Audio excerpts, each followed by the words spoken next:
So over here, you can see that I have a timeline, and in this timeline, I got a bunch of clips right here, just like this. And let's say what I want to do is I want to go around and make one of these clips a composite shot so that I can work around with them. So in order to do that, you can go around and simply click on this clip right here, just like this, and then you can right click over here. And then you can see that Make Composite Shot is an option. If you were to go around and click right here, then what happens is that you can see that selected clip is an option right here. You can move the mask, effect, and transform properties with the clip right here, or leave it here, just like this.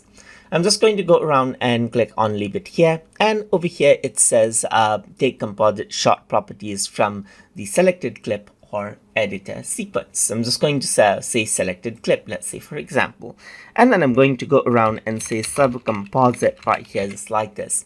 Once you do that and press OK, what happens is that a composite shot is created with this particular clip right here, and you can see that sub composite has been made right here, and it opens up just like this.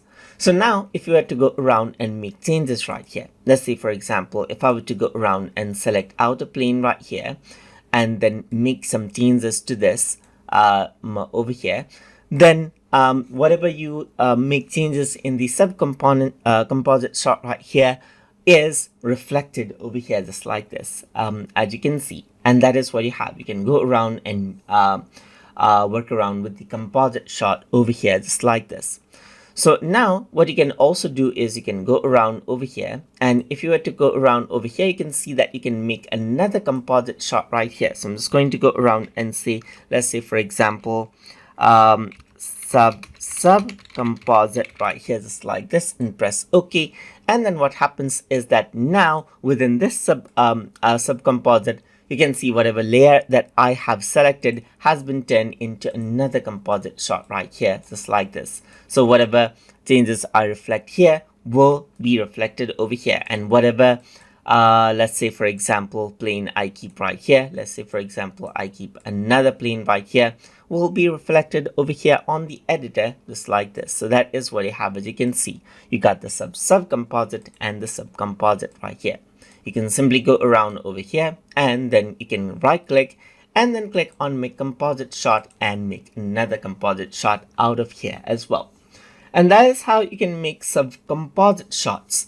And then out of the layers that you select within the composite shot, or through the clips that you select within a timeline inside of HitFilm. So hope you guys learned something as always. And as always, please like, comment, share, and subscribe.